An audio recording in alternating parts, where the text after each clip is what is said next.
Welcome to the section Code Order Management Module Part 2.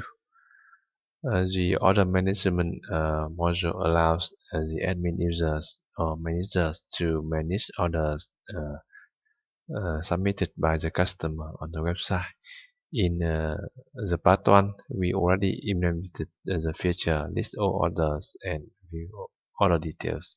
And in this Part 2, we are going to implement the REST functionalities, update an order and delete an order.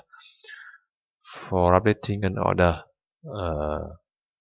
the admin user can update the customer information, shipping information, add more books to an existing order, remove books from an existing order, and update the quantities of books in an existing orders. So in this part 2, we code the features update order and delete order.